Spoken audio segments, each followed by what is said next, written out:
Cabinet की बैठक में कई अहम प्रस्ताव और मोहर लगी। भ्रष्टाचार पर रोकने के लिए खुलेंगे 3 नए ईडब्ल्यू के ऑफिस। संभल, नर्मदापुरम और चंबल में ईडब्ल्यू के एसपी ऑफिस खोले जाएंगे। नर्मदा नदी के समग्र विकास के लिए गठित होगी कमेटी। कमेटी में सीएम मोहन यादव समेत कई मंत्री होंगे शामिल। महिला सशक्तिकरण के लिए केंद्र की योजनाएं राज्य में लागू होंगी। जीवनदायिनी मां नर्मदा के समग्र विकास हेतु मुख्यमंत्री की अध्यक्षता में मंत्रिमंडल समिति का गठन किया जाएगा। समिति में नगरीय विकास आवास मंत्री, पंचायत ग्रामीण विकास मंत्री, राजस्व मंत्री तथा वन मंत्री समिति के सदस्य होंगे। समिति के सचिव, मुख्य सचिव तथा सहायक सचिव, प्रमुख सचिव योजना, आर्थिकी और सांख्यिकी विभाग होंगे। समिति की हर माह में एक बार बैठक आयोजित होगी। मध्य प्रदेश में मोहन सरकार का बड़ा फैसला। ऑनलाइन भेजा जाएगा समन और वारंट। व्हाट्सएप और ईमेल के जरिए भेजा जाएगा समन। ऑनलाइन वारंट समन भेजने वाला पहला राज्य बना मध्य प्रदेश। तकनीक के नए प्रयोग के लिए सीएम मोहन यादव ने दी बधाई। गृह विभाग ने नए कानून के ड्राफ्ट तैयार किया।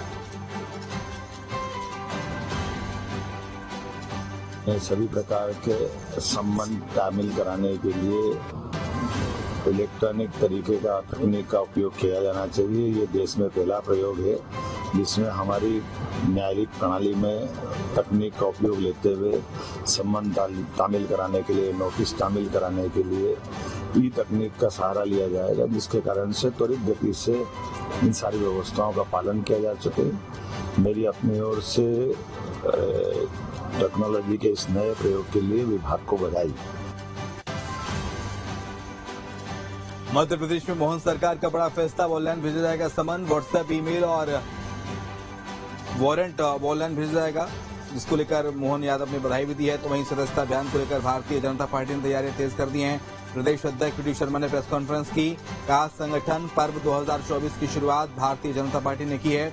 दिल्ली में हुई कार्यशाला, 21 अगस्त को भोपाल में होगी मध्य प्रदेश की कार्यशाला। 4 प्रकार से मिस कॉल, हमारी वेबसाइट, नमो ऐप और क्यूआर कोड, ये 4 प्रकार से माध्यमों से हम नई मेंबरशिप देश के अंदर भारतीय जनता पार्टी करेगी। 64,871 बूथों पर, सभी बूथों पर कार्यशाला 31 अगस्त को सदस्यता की संगठन पर्व की कार्यशाला होगी एक साथ। मध्य प्रदेश में भारतीय जनता पार्टी के राज्यसभा उम्मीदवार का ऐलान। जॉर्ज कुरियन होंगे भारतीय जनता पार्टी के राज्यसभा उम्मीदवार। अभी केंद्रीय राज्य मंत्री हैं जॉर्ज कुरियन। भारतीय जनता पार्टी ने उम्मीदवार के नाम का ऐलान किया। कांग्रेस विधायक दल की रायपुर में बैठक हुई। देवेंद्र यादव की गिरफ्तारी को लेकर हुई चर्चा। बैठक के बाद कांग्रेस ने प्रेस कॉन्फ्रेंस कर भाजपा पर साधा निशाना। देवेंद्र यादव की गिरफ्तारी का विरोध जताया कि अगर इस तरह से साय जी की सरकार विधायकों के साथ व्यवहार करेगी तो सामान्य जन के साथ कैसा कैसा व्यवहार हो सकता है, ये स्पष्ट नजर आ रहा है। और इसी संदर्भ में सभी साथियों ने ये स्वीकार किया है कि वो अपने अपने जिलों में वो जाएंगे, वहाँ पत्रकार वार्ता करेंगे और 24 तारीख को हर जिले में ज़्यादा से ज़्यादा संख्या के साथ इस घटना का विरोध प्रदर्शन हम लोग करेंगे। भिलाई विधायक देवेंद्र यादव की गिरफ्तारी के विरोध में यादव समाज ने प्रदर्शन किया और सीएम के नाम ज्ञापन सौंपा। यादव समाज के नेता संजय यादव ने मांगे नहीं मानने पर आंदोलन की चेतावनी दी। कलेक्टर के घेराव मन एकर से करे हवन कि गांव के पूरा किसान मन के 4-5 सूत्री मांग हवे। जैसे कि प्रथम बिंदु हवे कि सरपंच के बर्खास्तगी। सरपंच के लिए बहुत दिन से आज 3 महीना से पूरा 14 पंच लड़त हवे और यहाँ तक के त्रस्त होके उमन अपन इस्तीफा धलत देते हवे। आज वो इस्तीफा ला देखी सब गांव वाले मन हर पीड़ल देखी पंच मन के। बस्तर में एनएमडीसी स्टील प्लांट के निजीकरण का मुद्दा फिर गरमाया। पीसीसी चीफ दीपक बैज ने केंद्र सरकार पर वादा खिलाफी का लगाया आरोप। निजीकरण के विरोध में आंदोलन की चेतावनी दी। नगर नार का निजीकरण जो केंद्र सरकार निजीकरण करने के लिए लगातार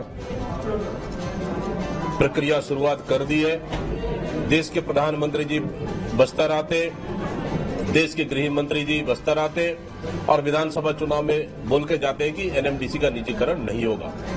सरकार बनी छत्तीसगढ़ में भारतीय जनता पार्टी की और केंद्र में जैसे सरकार बनी उन्होंने प्रक्रिया तेज कर दिया, इसलिए कि बस्तर की जनता को भारतीय जनता पार्टी ठगने का काम किया, धोखा देने का काम किया, झूठ बोलने का काम किया और एनएमडीसी नगरनार को निजीकरण करने की पूरी प्रक्रिया शुरुआत कर दी है। यूना अखाड़े के महामंडलेश्वर पायलट बाबा का निधन, मुंबई के कोकिलाबेन अस्पताल में ली अंतिम सांस। लंबे समय से बीमार चल रहे थे पायलट बाबा, बाबा को हरिद्वार में समाधि दी जाएगी। शराब घोटाला मामले में हाईकोर्ट का बड़ा फैसला, सभी आरोपियों की याचिकाओं को हाईकोर्ट ने खारिज किया। पूर्व आईएएस अनिल टुटेजा, अरुणपति त्रिपाठी की याचिका खारिज, अनवर ढेबर और विधु गुप्ता की भी हाईकोर्ट ने याचिका खारिज की। विधायक रमेश मेंदोला के निवास पहुंचे सीएम डॉक्टर मोहन यादव, उनके पिता चिंतामणि मेंदोला के निधन पर शोक संवेदनाएं व्यक्त की। मंत्री कैलाश विजयवर्गीय, तुलसी सिलावट, सांसद समेत तमाम भाजपा कार्यकर्ता मौजूद रहे। रमेश मेंदोला जी के पिताजी का देहांत हुआ।